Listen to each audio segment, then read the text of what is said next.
Boom boom ಯುದ್ಧ ಯುದ್ಧ ಯುದ್ಧ ನಡೀತಾ ಇದೆ. ಇದು ನಿಮಗೆಲ್ಲರೂ ಗೊತ್ತಿರೋ ವಿಷಯನೇ.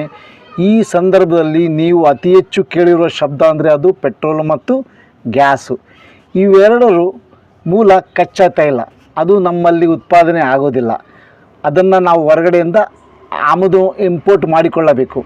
ಅಂದ ಮೇಲೆ ಇಲ್ಲಿ ಬಂದ ಮೇಲೆ ಸಂಸ್ಕರಣೆ ಮಾಡಿಕೊಳ್ಳಬೇಕು. ರಿಫೈನರಿ ಅಂತಲ್ಲ ಅದು. ಈ ಮೊದಲು ನಮ್ಮಲ್ಲಿ ತೈಲ ಸಂಗ್ರಹಣೆ ಸಾಮರ್ಥ್ಯ 1 ವಾರ ಆಗುವಷ್ಟು ಮಾತ್ರ ಇತ್ತು. ಈಗ ಅದೀಗ 74 ದಿನಗಳವರೆಗೆ ನಾವು ಸಂಗ್ರಹಣೆ ಮಾಡಿಟ್ಟುಕೋಬೋದು. ಹಾಗಾಗಿ ಯಾರೂ ಚಿಂತೆ ಮಾಡುವ ಅಗತ್ಯವಿಲ್ಲ. ಆದರೂ ಮುನ್ನೆಚ್ಚರಿಕೆ ಕ್ರಮ ಕೈಗೊಳ್ಳಲೇಬೇಕು. ಈಗ ನಮ್ಮಲ್ಲಿ ಬರುವ ಕಚ್ಚಾ ತೈಲ ಬರ್ತಲ್ಲ, ಅದರ ಮೂಲ ಬೆಲೆ ಪ್ರತಿ ಬ್ಯಾರಲ್ $106 ಇದೆ. ಅದು ಹೆಚ್ಚು ಕಮ್ಮಿ ಆಗುತ್ತಾ ಇರ್ತದೆ ಮಾರ್ಕೆಟ್ ಪ್ರಕಾರ. ನಮಗೆಲ್ಲ ಕಚ್ಚಾ ತೈಲ ಬ್ಯಾರಲ್ ರೂಪದಲ್ಲೇ ಬರ್ತದೆ. ಅದರಲ್ಲಿ ಒಂದು ಬ್ಯಾರಲ್ನಲ್ಲಿ 159 ಲೀಟ್ರ್ ಕಚ್ಚಾ ತೈಲ ಇರ್ತದೆ, ಕ್ರೂಡ್ ಆಯಿಲ್ ಇರ್ತದೆ.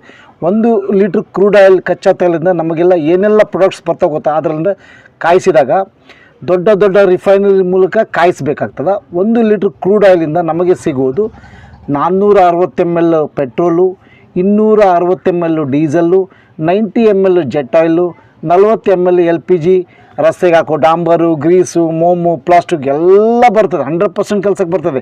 ಯಾವುದೂ ವೇಸ್ಟ್ ಆಗೋದಿಲ್ಲ ಅಲ್ವಾ? ಚೆನ್ನಾಗಿದೆ ಅಲ್ವಾ? ಈ ವಿಡಿಯೋ ಇಷ್ಟ ಆದರೆ ಲೈಕ್ ಮಾಡಿ, ಕಾಮೆಂಟ್ ಮಾಡಿ. ಯಾರ್ಯಾರು ಸಬ್ಸ್ಕ್ರೈಬ್ ಆಗಿಲ್ಲ ದಯವಿಟ್ಟು ಸಬ್ಸ್ಕ್ರೈಬ್ ಮಾಡ್ಕೊಳ್ಳಿ. ಮುಂದೆ ಹೊಸ ವಿಷಯದೊಂದಿಗೆ ನಿಮ್ಮ ಮುಂದೆ ಬರ್ತೇನೆ. ಅಲ್ಲಿವರೆಗೆ ಜೈ ಹಿಂದ್.